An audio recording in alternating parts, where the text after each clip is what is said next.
പിന്നെ ഇവിടെ പ്രത്യേകിച്ചും ചൂട് കൂടുന്ന മാസമായതുകൊണ്ട് ഇറച്ചി നിങ്ങൾ വേവിക്കുമ്പോൾ നിർബന്ധമായും തങ്ങൾ ചുരങ്ങ ചേർത്ത് വേവിക്കാനായിരുന്നു ഭാര്യമാരോട് പറഞ്ഞിരുന്നത്.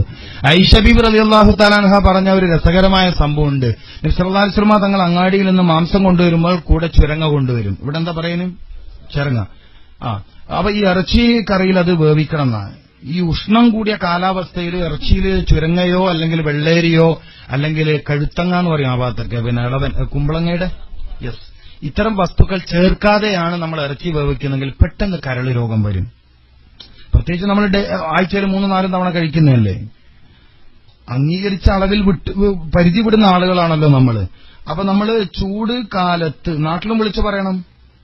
നാട്ടിലിപ്പോ ഞാനിപ്പോ അൽഹംദുലില്ലാ തിബ്ബുൻ നബവി സംബന്ധമായ കാര്യം നടത്തുന്നതോടൊപ്പം തന്നെ തളിപ്പറമ്പിൽ പെൺകുട്ടികൾ മാത്രം താമസിച്ച് പഠിക്കുന്ന ഹിഫ്ദുൽ ഖുർആൻ കോളേജ് നടത്തുന്നുണ്ട്. പെൺകുട്ടികൾ ഹാഫിദുകളാക്കുക, തർബീയത്ത് കൊടുക്കുക, മതപരമായ കഴിവുകൾ. അപ്പൊ അവിടേക്ക് ഇപ്പോൾ നമ്മൾ ഈ ഒരു സിസ്റ്റത്തിലാണ് കൊണ്ടുപോകുന്നത്. തിബ്ബുൻ നബവി പ്രൊമോട്ട് ചെയ്യുന്ന സിസ്റ്റത്തിലാണ് കൊണ്ടുവന്നത് നിർദ്ദേശിക്കുക. അപ്പം അവിടെ ഇറച്ചി വാങ്ങുമ്പോൾ തന്നെ ചുരങ്ങ വാങ്ങും, എന്നിട്ട് അതിട്ടിട്ടേ കറി വെക്ക് വേവിച്ചിട്ട്. ഐഷബി പറയുന്ന റസൂലുള്ളാഹി സല്ലല്ലാഹു അലൈഹി വസല്ലം തങ്ങള് ഈ വിരലിങ്ങനെ കറിയിലിട്ട് തപ്പി നോക്കും ചുരങ്ങക്ക്. പഴയ കാലത്തൊക്കെ വളരെ സാമ്പത്തിക പ്രശ്നമുള്ളതും ചെമ്മീനൊക്കെ കറി വെച്ച ചെമ്മീനുണ്ടോ നമ്മൾ തപ്പി നോക്കുക എന്ന് പറഞ്ഞ മാതിരി മുഹമ്മദ് റസൂൽ സല്ലല്ലാഹു അലൈഹി വസല്ലം തങ്ങൾ ചുരങ്ങ തപ്പി നോക്കി കറിയിലെന്ന് നിങ്ങൾ ആലോചിച്ച്. അനസ് റളിയല്ലാഹു തആല അൻഹു ചുരങ്ങന്റെ വള്ളി കണ്ടാൽ ഇങ്ങനെ ബഹുമാനത്തോടെ നോക്കി, എന്റെ റസൂലുള്ളാഹിക്ക് ഇഷ്ടപ്പെട്ട സാധനമാണല്ലോ ഇത് എന്നർത്ഥം. ചരിത്രമാണ്, ഇസ്ലാമിക ചരിത്രമാണ്. അപ്പം അരക്കെട്ടിന്റെ ഭാഗത്തെ നരമ്പുകൾക്ക് ശക്തി നൽകാനും ടോട്ടലി ശരീരത്തെ ഈർപ്പം നിലനിർത്താനും ശരീരത്തിൽ വരുന്ന ഡ്രൈനസ് വരൾച്ചയില്ലായ്മ ചെയ്യാനും വയറിൽ വർദ്ധിക്കുന്ന ഉഷ്ണത്തെ വിഭാടനം ചെയ്യാനൊക്കെ ചുരങ്ങക്ക് നല്ല കഴിവുണ്ട്. നിങ്ങൾക്ക് ഇഷ്ടം പോലെ കിട്ടും, വിലയും കുറവാണ്. പറ്റണ ഭാഗ്യവാന്മാരൊക്കെ ഉപയോഗിച്ചോളി. അല്ലാത്ത ഇത് കേട്ടിട്ട് ചുമ്മാ ഇരിക്കാന്നല്ലാണ്ടല്ലേ. കുട്ടികളിങ്ങനെ പൈസ ഇല്ലാണ്ട് സ്കൂളിൽ പോയാലും മറ്റുള്ള കുട്ടികൾ മുട്ടായി വാങ്ങുമ്പോൾ ഇവൻ നോക്കിക്കണമായിരിക്കും. അത് നോക്കിക്കാനെ പിന്നെ എന്താ ചെയ്യാം. എല്ലാത്തിനും തൗഫീക്ക് വേണം. ഇപ്പൊ റമദാനിലേക്ക് എത്തിക്കണേന്ന് വരുന്നിട്ട് എന്താ പിന്നെ പറയണം? വഫ്യഖനാ തൗഫീക്ക് നൽകണേ. നോമ്പുകാലത്ത് എത്തിയിട്ട് എത്ര ആൾ വെറുതെ ഒരു കാര്യമില്ല സമൂസയും ചായയും കുടിച്ച് പോകാന്നല്ലാണ്ട് പള്ളിയിൽ നിന്ന് ഒരു കാര്യമൊന്നുമില്ലല്ലോ. എല്ലാ നോമ്പിലും ഓനി തന്നെ പരിപാടി. ചില ആളുകളോ അവർക്ക് അല്ലാഹു തൗഫീക്ക് കൊടുക്കും നോമ്പുകാരനായി ജീവിക്കാൻ. ഇപ്പൊ നോമ്പ് കൂടി വരാണ്. നോമ്പുകാലത്ത് വളരെ ശ്രദ്ധിക്കേണ്ടതുണ്ട്. നോമ്പ് മുറിക്കുന്ന സമയത്ത് ശ്രദ്ധിക്കേണ്ടതുണ്ട്, പ്രത്യേകിച്ചും ഭക്ഷണത്തിന്റെ കാര്യത്തിൽ. നിങ്ങളിവിടെ ചെറുനാരങ്ങ വെള്ളം കുടിക്കാറുണ്ടോ എന്ന് എനിക്കറിയില്ല. മുറിക്കണ നേരത്തെ ദയവേത് ചെറുനാരങ്ങ വെള്ളം കുടിക്കരുത്. 6 മണിക്കൂർ കാലിയായ വയറിൽ സിട്രിക് ആസിഡിന്റെ അംശം എത്തുന്നത് കോളറക്ടൽ അൾസറസ്, വലിയ മാരകമായ വയറ്റിൽ പുണ്ണ് രോഗം വരാൻ സ്ഥിരമായി കുടിച്ചാൽ പതുക്കെ വയറിന്റെ ഉള്ളിലെ നേരിയ ആവരണത്തിന് സ്ക്രാച്ച് വീഴും. സ്ക്രാച്ച് മീൻ മുറിവ്. പിന്നെ അതിൽ ഭക്ഷണത്തിന്റെ വേസ്റ്റ് അടിഞ്ഞുകൂടി പഴുപ്പ് രൂപപ്പെടും. അത് അൾസറായി മാറും. അൾസർ ശക്തി പ്രാപിച്ച് ക്യാൻസറായി മാറും. അല്ലാഹു കാത്ത് രക്ഷിക്കട്ടെ. അപ്പൊ നോമ്പ് മുറിക്കണ നേരത്തെ ദയവേത് നിങ്ങൾ എന്താക്കരുത്? ചെറുനാരങ്ങ വെള്ളം കുടിക്കരുത്. നിങ്ങൾ തറാവീഹിൽ പോകുമ്പോൾ ചെറുനാരങ്ങ വെള്ളം കുടിച്ച് റാഹത്തായി വരും. നിസ്കരിക്കാൻ കുറച്ച് റാഹത്തുണ്ടാവും. മനസ്സിലാകുണ്ടോ? ചെറുനാരങ്ങ നല്ലതാണ്. ശ്വാസകോശത്തെ നന്നാക്കാനും ശരീരത്തിൽ അനാവശ്യ കഫത്തെ നീക്കാനൊക്കെ നല്ല അമൂല്യമായ ഔഷധമാണ് ചെറുനാരങ്ങ. പക്ഷെ അത് ഉപയോഗിക്കേണ്ട സമയവും സാഹചര്യം അറിയണം. അതുപോലെ ചെറുനാരങ്ങയുടെ കുരു വയറിലെത്താനും പാടില്ല. അതും ശ്രദ്ധിക്കേണ്ടതാണ്. ചെറുനാരങ്ങയുടെ കുരു വയറിലെത്തുന്നതും വലിയ പ്രശ്നമാണ്. അപ്പൊ നോമ്പ് മുന്നിൽ നിൽക്കുന്നതുകൊണ്ടാണ് ഞാൻ ആ ഭാഗം ആഡ് ചെയ്തത്. ചെറുനാരങ്ങ പിഴിഞ്ഞ വെള്ളം നോമ്പ് മുറിക്കുമ്പോൾ കുടിക്കരുത്. മുറിക്കുമ്പോൾ സുന്നത്ത് മുറുകെ പിടിച്ചുകൊണ്ട് ഈത്തപ്പഴവും പച്ചവെള്ളവും. പിന്നെ ഷമ്മാമ കഴിക്കാം ഫ്രൂട്ട്സിൽ, ഉറുമാമ്പഴം കഴിക്കാം ഫ്രൂട്ട്സിൽ, അത്തിപ്പഴം കഴിക്കാം ഫ്രൂട്ട്സിൽ. അങ്ങനെ പോകണം. ബത്തക്കയും പൈനാപ്പിളൊക്കെ നോമ്പ് മുറിക്കണ സമയത്ത് ഭക്ഷണത്തോട് ആർത്തി കൂട്ടും, വെറി കൂട്ടും. നോമ്പ് മുറിക്കുന്ന നേരത്ത് നമ്മൾ പൈനാപ്പിൾ ജ്യൂസ്, മുന്തിരി ജ്യൂസ്, ബത്തക്ക ജ്യൂസ് അല്ലെങ്കിൽ ബത്തക്കയുടെ പീസ്, പൈനാപ്പിളിന്റെ പീസ് ഫ്രൂട്ട്സ് ആണെന്ന് പറഞ്ഞ് കഴിച്ചാൽ ഭക്ഷണത്തോട് ആർത്തി കൂട്ടും. കഴിക്കണ ഭക്ഷണത്തിന് അളവ് കൂടിപ്പോകും. ഇപ്പോ നിങ്ങൾ കണ്ടിട്ടില്ലേ പഴയ കാലത്തൊക്കെ ഈ നിരാഹാര സമരം കിടക്കുന്ന മഹാനായ രാഷ്ട്രീയ നേതാവ് എങ്ങനെ നിരാഹാരം അവസാനിപ്പിക്കുക? ചെറുനാരങ്ങ നീര് കൊടുത്തിട്ടാ. കേട്ടിട്ടുണ്ടോ? ആ വിഷയം കേട്ടിട്ടുണ്ടോ? എന്നെങ്കിലേ മനസ്സിലാവുള്ളൂ. എന്താ നീര് കൊടുക്കാത്തത്? കുറെ കാലം ഇവൻ ഒറിജിനലായിട്ട് പട്ടിണി കിടന്നിട്ട് പിന്നെ ഇവനിക്ക് ഭക്ഷണത്തോട് താല്പര്യം വരണമെങ്കിൽ ആദ്യം ചെറുനാരങ്ങന്റെ നീരങ്ങെത്തണം. അപ്പൊ ഇവനിക്ക് ആർത്തി വരും. ഇല്ല ഇവന് തിന്നാൻ പറ്റൂല. അപ്പൊ എന്ന പോലെയാണ് നമ്മൾ നോമ്പ് മുറിക്കണ സമയത്ത് ഈ ചെറുനാരങ്ങ ഉള്ള വസ്തു കഴിച്ചാൽ ഭയങ്കര പ്രശ്നമാണ്. എന്നതുപോലെ വല്ലാണ്ട് കരിച്ച് പൊരിഞ്ഞ വസ്തുക്കൾ നോമ്പ് മുറിക്കണ സമയത്ത് കഴിച്ചാലും വയറിന് വലിയ പ്രശ്നമാണ്. വിവാദത്തിൽ വലിയ ആലസ്യം വരികയും മടി വരികയും താല്പര്യം കുറയുകയും നോമ്പ് ഫസാദായി തീരുകയും ചെയ്യും. ഒരു മനുഷ്യൻ ആത്മീയമായി നശിക്കുന്നതും ഭൗതികമായി നശിക്കുന്നതും വയറ് നിറയുമ്പോഴാണ്. ആത്മീയമായ നാശം അങ്ങനെ വരുന്നത്. ഭൗതികമായ നാശം വരുന്നത് പോലെ ആത്മീയമായ നാശവും ഒരാൾക്ക് വരുന്നത് വയറ് നിറയെ ഭക്ഷണം കഴിക്കുന്നത് കൊണ്ടാണ്. ചോറ് കഴിക്കണം. ചോറാണ് ഏറ്റവും നല്ല ഭക്ഷണം എന്നാണ് വിശ്വാസവാദികൾ പറഞ്ഞു. മറ്റൊരു ഭക്ഷണത്തിലും ഇല്ലാത്ത ഗുണം അന്നത്തിലുണ്ട്. പിന്നെ അവിടെയും പ്രശ്നം ഇതാണ് തങ്ങളെ, അതായത് നമ്മൾ കഴിക്കുന്ന മെത്തേഡാണ് പ്രശ്നം. ഞാൻ പറഞ്ഞില്ല, ചവക്കുന്നില്ല. പിന്നെ ചില ആളുകൾക്ക് വയറ് ചാടുന്നത് ഈ മധുരം കൂടുതൽ കഴിക്കുന്നതുകൊണ്ടാണ്. ഈ മധുരം, നല്ല കട്ടിയുള്ള മധുരം കഴിക്കുന്നവർക്ക് അടിവയറിൽ ഇങ്ങനെ കൊഴുപ്പ് വന്ന് നിറയും. പിന്നെ സ്ഥിരമായ ഇറച്ചി രണ്ട് വിഷയമാണ്. ഒന്ന് നേരത്തെ പറഞ്ഞ രക്തത്തിന്റെ കട്ടി കൂടി സർക്കുലേഷൻ കമ്മിയായി പല പ്രശ്നങ്ങളും അവർക്ക് വരും. രക്തത്തിൽ ഇരുട്ട് കൂടിയിട്ട് മാരകമായ പല രോഗങ്ങൾക്കും അത് കാരണമായി തീരും. ആട് കഴിക്കണത് നല്ലതാണ്. കറുത്ത തോലുള്ള ആടാണ് കൂടുതൽ ഗുണം ചെയ്യുന്നത്. കറുത്ത തോലുള്ള ആൺ ആട്ടിന്റെ മാംസത്തിനാണ് കൂടുതൽ ഗുണമുള്ളത്. അതും ബാക്കിലെ കാലിനോട് ചേർന്ന ഭാഗം, അതുപോലെ മുതുകിനോട് ചേർന്ന ഭാഗമൊക്കെയാണ്. വിശ്വാസമതങ്ങൾ അതൊക്കെ ചോദിച്ചു വാങ്ങിട്ട് കഴിക്കാറുണ്ടായിരുന്നു. രാവിലെ എഴുന്നേറ്റ ഉടനെ വെള്ളമല്ല കുടിക്കേണ്ടത്, രാവിലെ എഴുന്നേറ്റ ഉടനെ പഴമാണ് കഴിക്കേണ്ടത്. കാലി വയറിന് നല്ല ചോദ്യമാണ് കേട്ടോ, വളരെ ഇമ്പോർട്ടന്റ് ആയ ചോദ്യമാണ് ചോദിച്ചിരിക്കുന്നത്.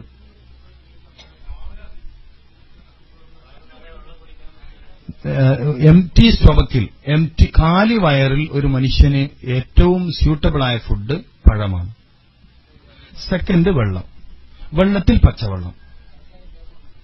സംസം നമ്മൾ സാധാരണ ചർച്ചയെ കൊണ്ടുവരണ്ട, അതൊരു എന്താ പറയാ, അത് നമ്മൾ ഈ ചർച്ചയെ കൊണ്ടുവന്ന അതിനോടുള്ള പവിത്രത നഷ്ടപ്പെടുത്തലായി പോകും. അത് പിന്നെ നമ്മൾ വെള്ളം എന്നുള്ള ആൾക്ക് കുടിക്കണമല്ലോ, സംസം കുടിക്കണത്.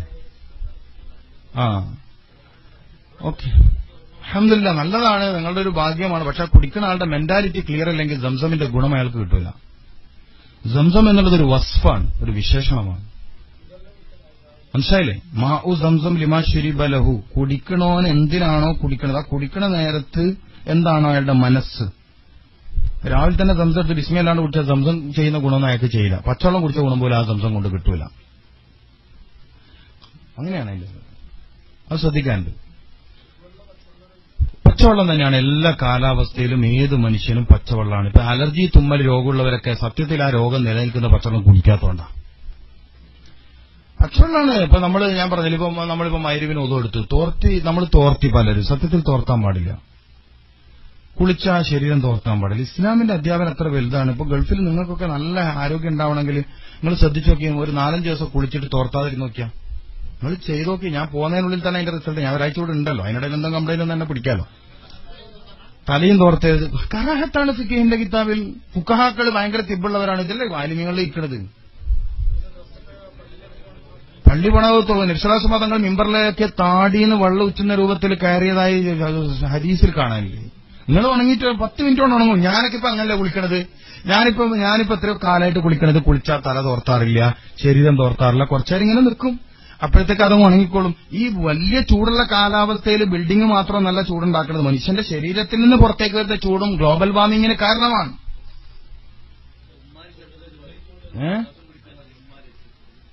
അല്ല, അതിപ്പം ഞാനെന്താ പറയാ, തെറ്റായ വിശ്വാസങ്ങൾ നമ്മളെ സമൂഹത്തിൽ പറഞ്ഞാൽ ഇപ്പൊ നമ്മളെന്താ പറയാ, ഫുഖഹാക്കൾ ഒരു വിഷയം പറഞ്ഞാല് അതിനപ്പുറം ശാസ്ത്രം അന്വേഷിക്കുന്നത് അബദ്ധാണ്.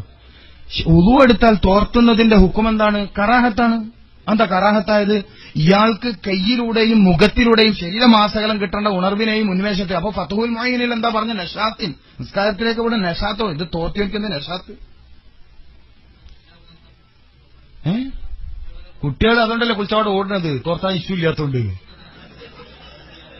ഈ ഉമ്മാരോടൊക്കെ ഞാൻ പറയുന്നത്, കുട്ടികൾ എന്താ ഓടുന്നത്? അവരിൽ ഫിത്രത്ത് നിലനിൽക്കുന്ന സമയമാണ്. സുബ്ഹാനിയത്തിന്റെ പ്രത്യേക ഗുണം നിൽക്കും. 3 വയസ്സുള്ള കുട്ടികൾ, അത് പിന്നെ വേറെ വിഷയം. ഞാൻ ആ ഭാഗത്തേക്ക് വരാത്തതാണ്, അത് വേറെ സബ്ജക്റ്റാണ്. അത് പിന്നെ നമ്മൾ തുടരണ്ട. നിങ്ങൾ കുട്ടികളെ വിഷയം പറഞ്ഞോണ്ട് എന്റെ കുട്ടികളൊന്നും തോർത്താത്ത കാലത്രയും. അതെ, നമ്മൾ ഇരിക്കട്ടെ മുമ്പിൽ തേടുക എന്നല്ല പറഞ്ഞത്. ഉത്തുലുബുൽ ഇൽമാന്നാണ്. തേടുക, അന്വേഷിക്കുക, പറഞ്ഞു കൊടുക്കുക എന്നുള്ള. ഉത്തുലുബ്, നീ തേട്, നീ അന്വേഷിക്കുന്നതാണ്, അല്ലാണ്ട് പറഞ്ഞു കൊടുക്കുക എന്നുള്ളതല്ല. നീ ചൈനയിലാണെങ്കിൽ മദീനയിലോട്ട് വാ, അലൂബി സീൻ. ചൈനയിലാണെങ്കിൽ ഇങ്ങോട്ട് തിരിച്ചു വരി, എന്നിട്ട് ഇവിടെ വന്നിട്ട് മതം പഠിക്കുക, ദീൻ പഠിക്കുക. നമ്മൾ തേടുന്നില്ല, നമ്മൾ അന്വേഷിക്കുന്നില്ല. വസ്തുത അതാണ്, തേടിപ്പിടിക്കുക എന്നുള്ളതാണ്, അല്ലാണ്ട് ആളെ കണ്ടെത്തിയിട്ട് പറഞ്ഞു കൊടുക്കലില്ല. ഇപ്പൊ മദീനയിലേക്ക് മിസ്അബിനെ പോലെയുള്ള ആളുകൾ ഖുർആൻ പഠിക്കാൻ വേണ്ടി അന്വേഷിച്ചു വന്നു റസൂലുള്ളാഹിന്റെ അടുത്ത്. നിങ്ങൾക്ക് ഖുർആനെ പഠിപ്പിച്ചു തരാൻ പറ്റുന്ന ആളെ പറഞ്ഞു തരുന്നത് അപ്പോഴാ റസൂല പറഞ്ഞയച്ചു. അല്ലാണ്ട് റസൂല എല്ലാ നാട്ടിലേക്ക് ആദ്യം ആളെ അയച്ചോ? നിങ്ങൾ ചോദിച്ചില്ല, നിങ്ങൾ അന്വേഷിച്ചില്ല. നിങ്ങളിപ്പോ മെഡിക്കൽ ഷോപ്പിൽ ആരോഗ്യമാസിക കണ്ടാ വാങ്ങൂലേ? അത് തേടലല്ലേ, അന്വേഷിക്കലല്ലേ? എന്നതുപോലെ എന്തുകൊണ്ട് ഖുർആനിൽ നോക്കണില്ല? ഇൻഷാ അല്ലാഹ് വരും. അങ്ങനെ ഒരു കാലം വരാൻ പോവാണ്. PKP മഹാനായ സംസ്ഥയുടെ വിദ്യാഭ്യാസ ബോർഡ് പ്രസിഡന്റ് ഈ കാര്യം ചർച്ച ചെയ്തിട്ടുണ്ട്. കണ്ണൂർ ജില്ലാ മുഷാവറ ഇത് ചർച്ച ചെയ്തിട്ടുണ്ട്. ബഹുമാനപ്പെട്ട സംസ്ഥയുടെ അധ്യക്ഷൻ സയ്യിദ് ജിഫ്രി മുഹമ്മദ് മുത്തക്കോയ തങ്ങളുടെ ശ്രദ്ധയിലേക്ക് ഇത് എത്തിയിട്ടുണ്ട്. ഇൻഷാ അല്ലാഹ് വരും. ആലോചിതമായ എല്ലാ പരിഷ്കരണങ്ങളും സമസ്ത വരുത്തിയിട്ടുണ്ട്. ഒരുപക്ഷെ സമൂഹത്തിൽ സമസ്ത നടത്തിയ പരിഷ്കരണം എന്ന് പറയുന്നവർക്ക് ഇതുവരെ എത്താൻ പോലും എത്താത്തരത്ത് സമസ്ത എത്തിയിട്ടുണ്ട്. അത്രയും ഹൈ ക്വാളിറ്റി എന്താ പറയാ വിദ്യാഭ്യാസമാണ് സമസ്ത നൽകുന്നത്. കാലോചിതമായി ഞാനിപ്പോ പറയാലോ, സൗദി യൂണിവേഴ്സിറ്റിയിൽ ഇൽമുൽ ബയാൻ എന്ന വിഷയത്തിൽ റിസർച്ച് പ്രബന്ധം അവതരിപ്പിച്ച ആളാണ് ഞാൻ. എഫക്റ്റീവ് ടീച്ചിങ് എന്ന വിഷയത്തിൽ എങ്ങനെയാണ് ഏറ്റവും നല്ല അധ്യാപനം നടത്തേണ്ടെന്ന വിഷയത്തിൽ. അതുകൊണ്ട് തന്നെ CBSE സിലബസ് എന്താണ്, മറ്റുള്ള സിലബസ് എന്താണ്, കേന്ദ്രീയ വിദ്യാലയം എന്താണ്, എനിക്ക് നന്നായിട്ട് അറിയാം.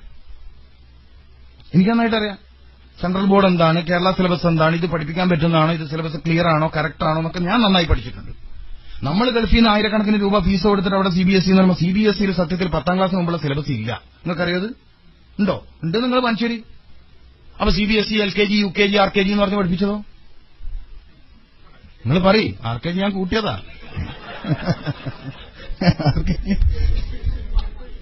ആളെ മണ്ടന്മാരൊക്കെയാണ്. നിങ്ങൾ പഠിപ്പിച്ചിട്ടില്ലേ? എന്റെ കുട്ടി CBSE പഠിക്കുന്നത്. എത്രയിൽ 7ാം ക്ലാസ് CBSE സിലബസ് ഉണ്ടോ മഹാനെ? നിങ്ങളെന്ത് മണ്ടത്തരാ പറയണത്? കൊണ്ട് സാറില്ല, ഏതായാലും കുറച്ച് പൈസ പോയി കിട്ടി, അത്ര സാരമില്ല. അങ്ങനെ എന്തൊക്കെ ഉണ്ട്, പോട്ടെ. നമ്മൾ പറഞ്ഞത് കുളിക്കണ വിഷയമാണല്ലേ. ഓക്കെ, അൽഹംദുലില്ലാഹ്. നമ്മൾ ആഗ്രഹം എല്ലാം നല്ലത് നമ്മളിൽ നിന്ന് കിട്ടട്ടെ. സമസ്ത പഠിപ്പിക്കാന്ന് പറയുന്നത് തന്നെ സമസ്തന്റെ വലുപ്പമാണ്. നിങ്ങളങ്ങനെ പറഞ്ഞു കിട്ടിയല്ലോ, അൽഹംദുലില്ലാഹ്.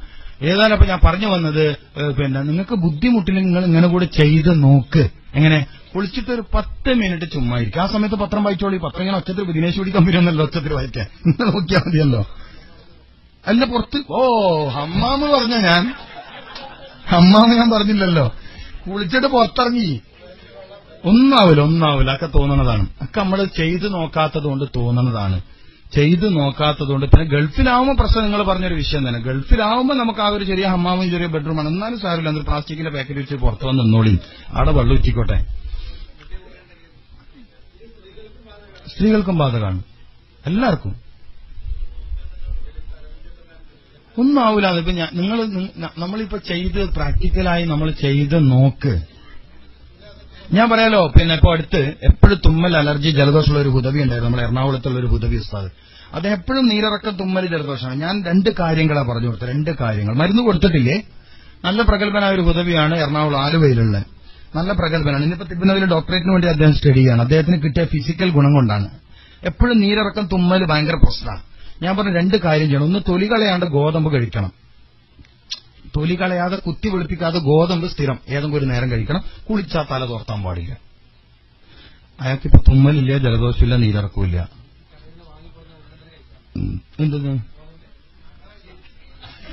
എന്താ സാറില്ല, നല്ല ചോദ്യമാണ്. ചോദ്യങ്ങളൊക്കെ എങ്ങനെ ചോദിക്കും? ഒരു ചോദ്യകർത്താവിന് എങ്ങനെയാ ചോദിച്ചുകൂടാത്തെ? മറുപടി പറയുന്ന ആളെ ശ്രദ്ധിക്കണ്ടു. ചോദ്യകർത്താവിന് എങ്ങനെ ചോദിക്കാം കേട്ടോ. അദ്ദേഹം ചോദിച്ചത് കടയിൽ നിന്ന് വാങ്ങിക്കൊണ്ടുവന്ന പോലെ കഴിക്കാൻ പറ്റും. കഴിക്കാൻ പറ്റും. വേവിക്കാണ്ട് നിങ്ങൾക്ക് തിന്നാൻ പൂതിയുണ്ടെങ്കിൽ തിന്നോളി ലേശം, അതിന് പ്രശ്നമില്ല.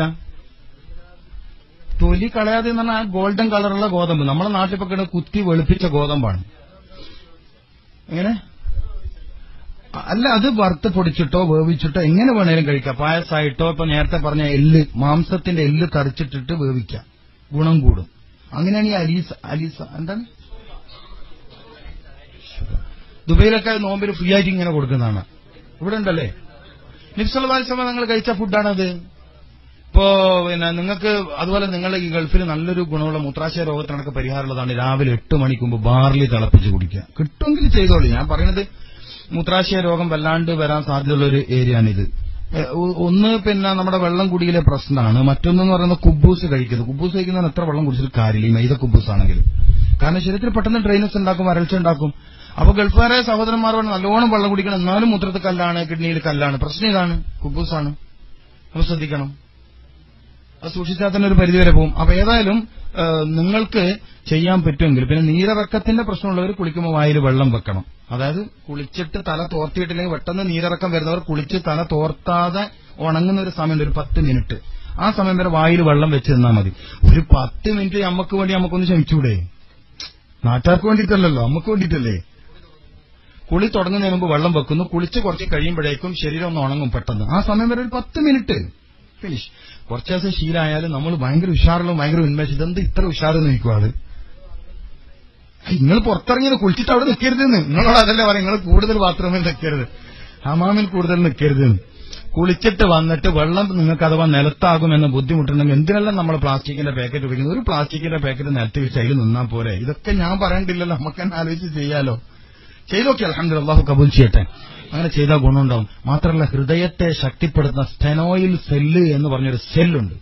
ഈ സെല്ലിനെ ശക്തിപ്പെടുത്താൻ വേറൊന്നിനും കഴിയില്ല. ഈർപ്പമുള്ള നെഞ്ച് ഉണ്ടാവണം. അതായത് തലയും നെഞ്ഞും നനഞ്ഞിട്ട് കുറച്ചു നേരം ഉണ്ടാവണം ഓരോ ദിവസവും. എങ്കിലേ സ്റ്റെനോയിൽ സെല്ല് ശക്തിയാവും. നമ്മൾ ഇതിന് എന്താ ബദല് പറയാ? വേറെ ബദലില്ല.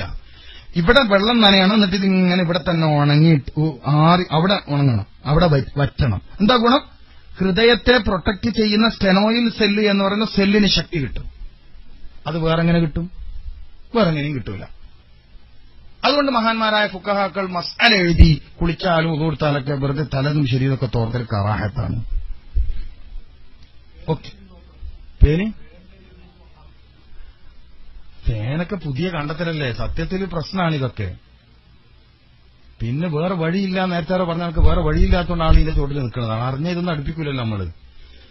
വേറെ വഴിയില്ലാത്തതുകൊണ്ട് നമ്മൾ ഇതിന്റെ ചോട്ടിൽ നിൽക്കണല്ലേ.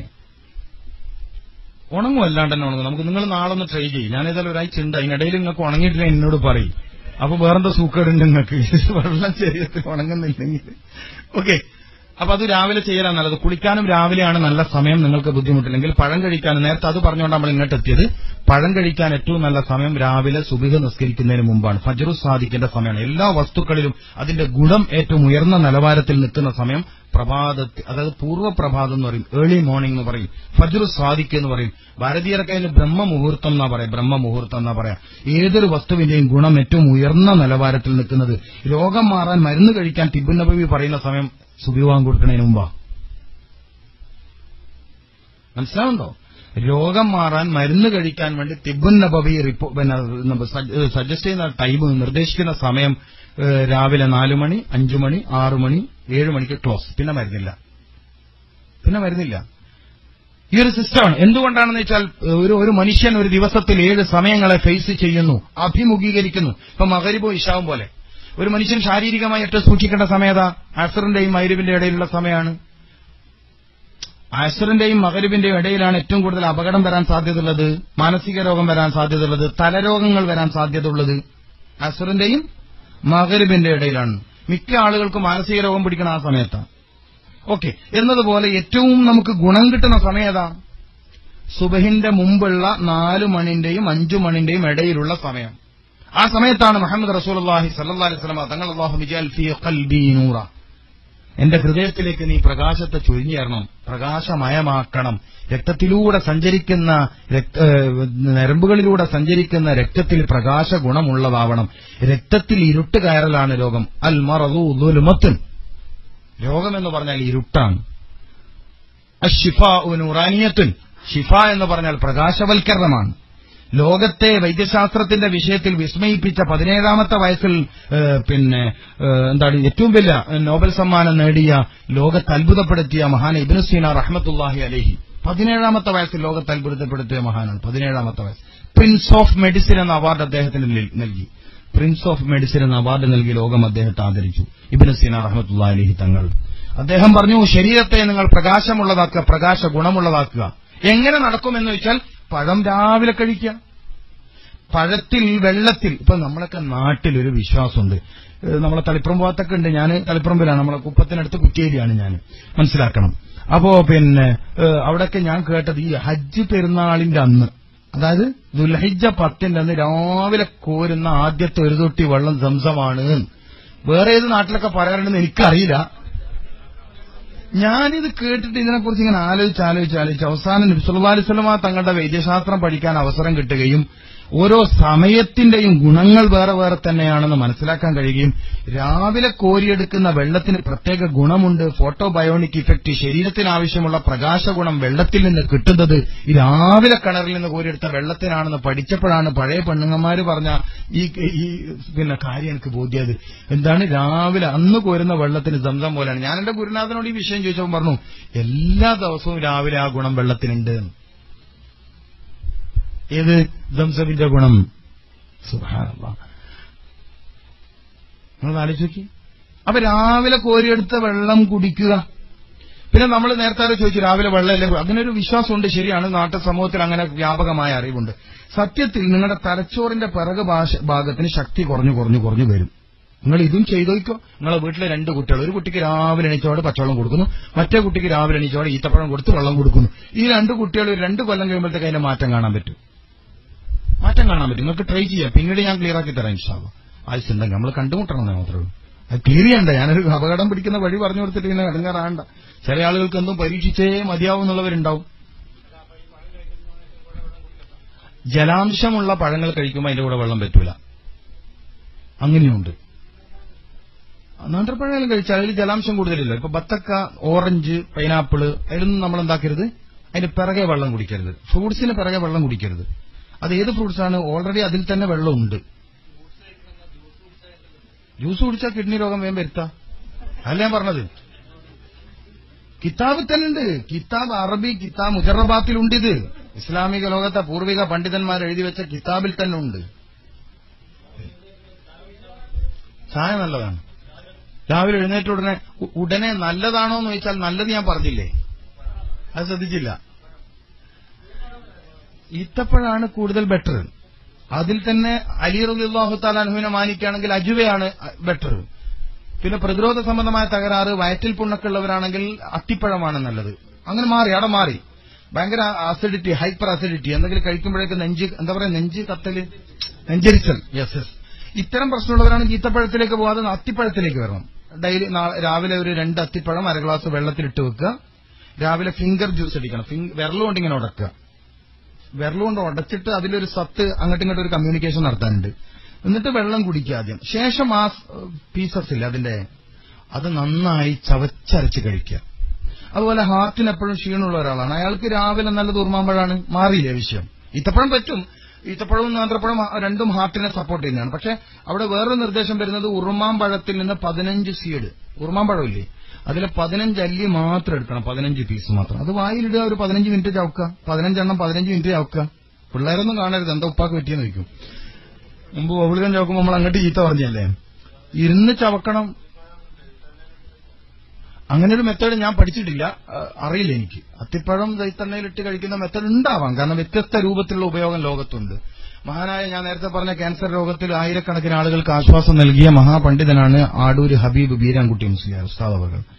അദ്ദേഹത്തിന്റെ ഒരു ക്രമമാണ് വയറുമായി ബന്ധപ്പെട്ട പ്രശ്നം, പൈൽസിന്റെ പ്രശ്നം, കോൺസ്റ്റിപ്പേഷൻ പോലത്തെ പ്രശ്നങ്ങളുള്ളവർക്ക്, ദഹനം നന്നായി നടക്കാത്തവർക്ക്, മനസ്സിലായില്ലേ, പൈൽസിന്റെ അസുഖമുള്ളവരൊക്കെ ഈ അത്തിപ്പഴം രാവിലെ കഴിക്കുന്നത് വളരെ ബെറ്ററാണ്.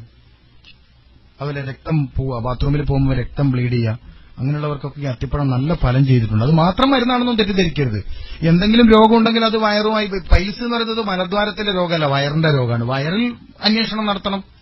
വയറിൽ അന്വേഷണം നടത്തി വയറിനെ പഠിച്ച് വയറിനെ ചികിത്സിച്ച് ശക്തിപ്പെടുന്ന മരുന്ന് കൊടുത്തിട്ട് അതിന്റെ മസിലുകളെ ശക്തിപ്പെടുന്ന മരുന്ന് കൊടുത്താലേ പൈൽസ് പൂർണ്ണമായും ശിഫയാവുള്ളൂ.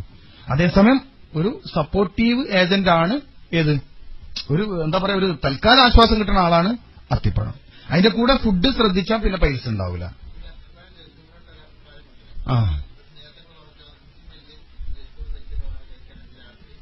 നരമ്പ് സംബന്ധമായ പ്രശ്നം വരില്ല. ഓക്സ്ഫോർഡ് യൂണിവേഴ്സിറ്റിയിൽ നടന്നൊരു പഠനമാണ്, യൂണിവേഴ്സിറ്റി തലത്തിൽ തന്നെ നടന്നതാണ്. 5 മില്ലി എന്ന് പറഞ്ഞാൽ ഒരു ചെറിയ സ്പൂൺ അളവാണ്.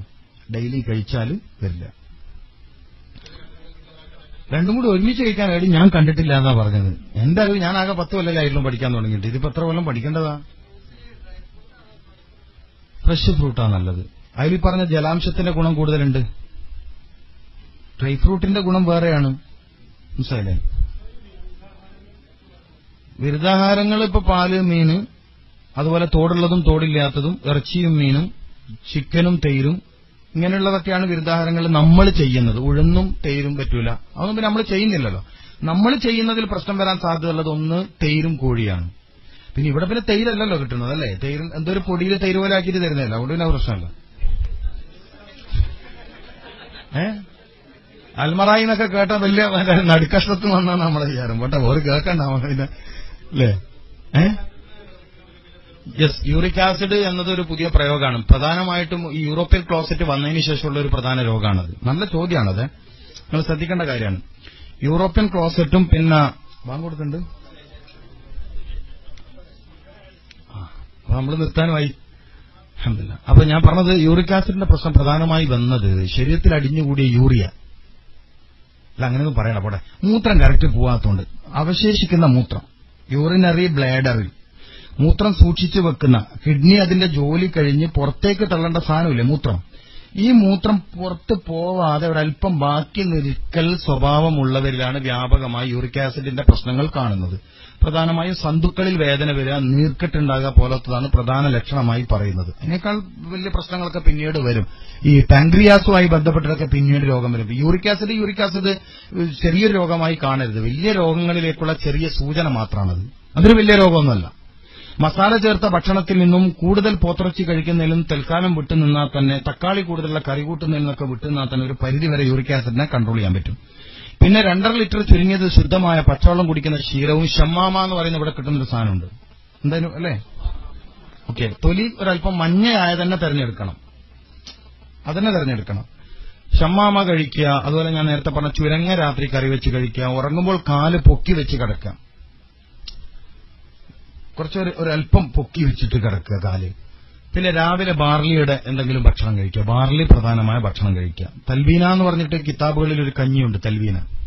മുസ്ലിം തങ്ങൾ കഴിച്ചിരുന്നു, ഭാര്യമാരെ കഴിപ്പിച്ചിരുന്നു, സഹാബത്തിനെ പ്രോത്സാഹിപ്പിച്ചിരുന്നു. ബാർലി 20 ഗ്രാമും ഒരു 300 മില്ലി പാലിൽ വേവിച്ച തൽവീനയായി. 20 ഗ്രാം ബാർലി ഒരു 300 മില്ലി പാലിലിട്ടാൽ നമ്മൾ ഓട്സ് കാച്ചണ പോലെ ഇപ്പൊ എളുപ്പമായില്ലേ, പറഞ്ഞാൽ വേഗം മനസ്സിലാകുന്ന ഭാഷ പറയണം. ഓട്സൊക്കെ കാച്ചണ മാതിരിയുള്ള പരിപാടി. തേനും കൂടി ചേർത്ത പൂർണ്ണ സുന്നത്തായി. നബി തങ്ങൾ തേൻ ചേർത്ത് കഴിച്ചിരുന്നു, പക്ഷെ ചൂടുള്ള സമയത്ത് തേൻ ചേർക്കാനും പറ്റൂല. അപ്പം തൽവീന ഉണ്ടാക്കിയിട്ട്, ബാർലിക്കഞ്ഞി ഉണ്ടാക്കിയിട്ട് തണിയാൻ വെച്ചിട്ട് കുറച്ച് തേനും കൂടി ഒഴിച്ച് മധുരിപ്പിച്ചിട്ട് രാവിലെ 8 മണിക്ക് മുമ്പ് കഴിക്കണം.